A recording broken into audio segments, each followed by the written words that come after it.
All right, I'm really excited to kick off today's show. He wrote a book that I think everyone here should read. I went to prison so you don't have to. He was one of the abject targets of the Democratic weaponization machinery in the Justice Department.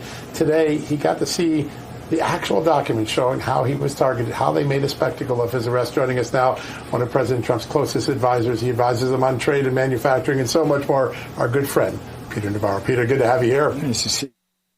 All right, you wrote this book. You knew this was going on, but today when you see the documents...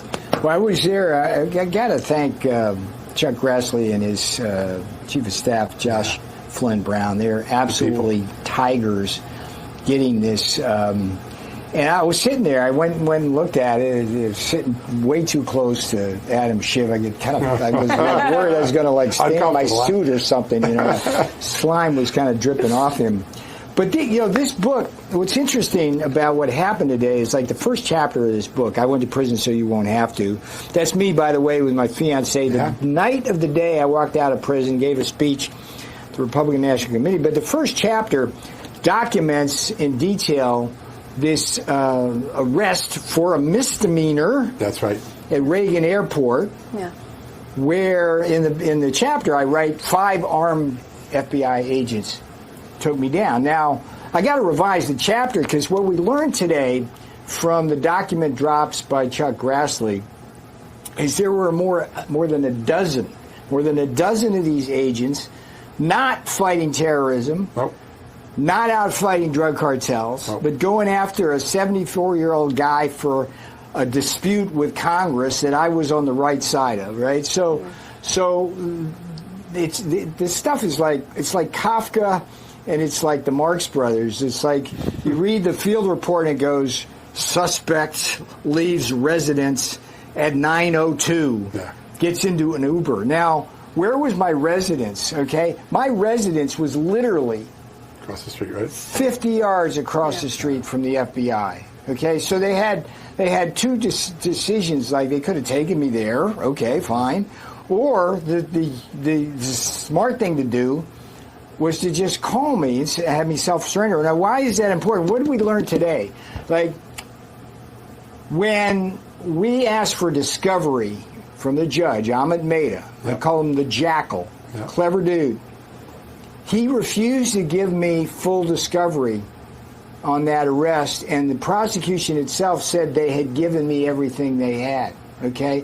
They didn't give us this stuff, and according to a guy, I know a guy at Just the News, he says there's going to be more. I think that's right. We didn't get that either. But why is it important? It's right in the form. I love this. I just love it. I'm reading it. It's there's a box that says, is this guy armed and dangerous? And then we go, check, no, not armed and dangerous, which would have been the only excuse for doing what they did, okay? The only excuse. And right out the thing they said, no, not armed and dangerous. This was lawfare, plain and simple. Now, let's go back a little bit and look at what happened yesterday, which you reported, which is the surveillance and eavesdropping on the Republican senators, right? That was Arctic Frost, right? Now, what's the connection between me and that? There's an agent named Walter Giardina who reports to a guy named Tim Tebow at the FBI. And both of these SOBs were intimately involved in every single attempt to take Donald Trump down and put away people like me in prison from 2016 to 2024. Think about that, John. This was an 8-year FBI, right? And Giardina is he was the guy. It's fascinating stuff. You can't make this stuff. You try to write this as a film, they'd say, nah, that's over the top. This was the guy who read the Steele dossier, okay, and said that it was real, not fake. It's indisputable that it was fake. It was done by Christopher Steele, paid for by Hillary Clinton. It was designed to falsely portray Donald Trump in the pocket of the Russians. Just totally false. Giardina was a guy who greenlit that thing, and that begat what? Crossfire Hurricane. which was He's a major figure in your book, right? A major figure. He's the guy. The book. He's the guy who, when again, chapter 1, I went to prison. You go, so you won't have to. You go in the book, and it's like Bonnie, my fiance, we're having like the loveliest 2 hours of our life on the way to the airport, playing backgammon, on the way to Nashville. We're happy as clams. We get in, we give them our tickets, we get in the gangway. Everybody's had this experience. Mm-hmm. So what happens is they slam the doors behind us from the ticketing end, and I'm walking there with Bonnie. I didn't see him do that. And I see Giardina and his partner at the door of the aircraft coming at me with their guns at their side. I look behind me, and I got 3 armed agents coming in behind me. And I literally, you'll see this if they ever have any video footage of this. I said, I laughed. It's like, you got to be kidding me, right? Because you got to be kidding me. Yeah.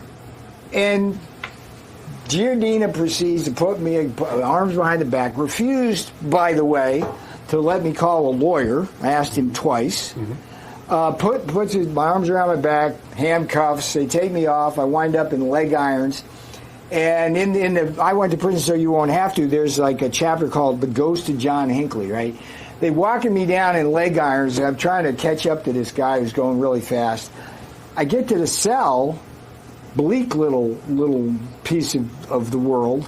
And the guy makes a point of telling me that was the cell that John Hinckley was in after he shot Reagan. I'm thinking, like, what's the moral equivalence here? Guy standing up for the Constitution, right. Okay, versus guy tried to assassinate the president. Yeah. So anyway, I think the point here is, and the point of I went to prison so you won't have to, is simply this: if we don't hold them accountable, John, they're going to do it again, and it may start as early as 2026 if they get a hold of the House of Representatives, because we know these people have no shame. I saw that on display. I feared for my republic today, John. Yeah. Look at that hearing. Like, everybody from Durbin to the right of him, who are all Democrats. Durbin's trying to make the case that we're weaponizing the Justice Department. Wait a minute. You're the ones who put us in prison. Like, well, how's that about it? Blumenthal gets on his soapbox. Pam Bondi calls him on it. It's like, hey, you lied. You lied about your military service. Yeah. Schiff lied to Congress. I mean, that guy, it's like, I don't know why that guy's not in jail. Peter, I got to ask you, though, because we're going to run up on our clock. These people are recalcitrant. They're crooked to their core. Yes. Your book is going to have a huge impact in the way of not allowing this to happen again. But it's not enough. Something else has to happen. What do you want to see as far as reparations? What will make it hurt enough they won't do it again? Well, this is a call to action, right? And one of the things I learned in prison is that when you do something wrong, like the 200 felons I was in with, I was the only guy for a misdemeanor, they had all done something wrong. And what you have to do is punish so that it fits the crime, and do it in a way that leads to deterrence, so you don't have recidivism. Okay? And last time I looked, it's Old Testament.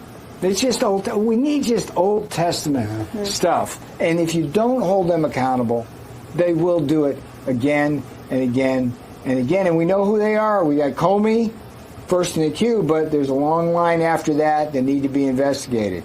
Brennan, Clapper, Page, Strzok, Rosenstein, Giardina, Tebow, Weissman, Schiff. Weissman. Who knows better that list than just the news? I mean, folks, if you want to know what's happening before it happens, this is the place to find out. Right there. That guy there. One question, because I think it will shock people. If the FBI had called your lawyer and asked you to surrender, you would have surrendered, right? Not only that, I wrote a memo to them 2 days earlier and said, hey, if you're going to do something, call my lawyer. His name's Adam Katz. Yep. Whatever you need. Yeah. I told them that. I know you did. Okay. You were going to do it. And by the way, the other names are Ahmed Maida, the judge, 2 of my appeals court judges, who decided this. I have no appeal. No grounds for appeal. Well, guess what? My appeal's going to oral argument in December, and you know who's going to rule on that? Same two judges. That's another show we'll do sometime. Yeah. It's got to get to the Supreme Court. That's where it's got to go. That's where it's got to go. Peter, the book is amazing. Your story is amazing. I thought about you all day knowing these documents are coming out. Thanks for joining us. It's a very powerful moment. Yeah, Thank you, my friend.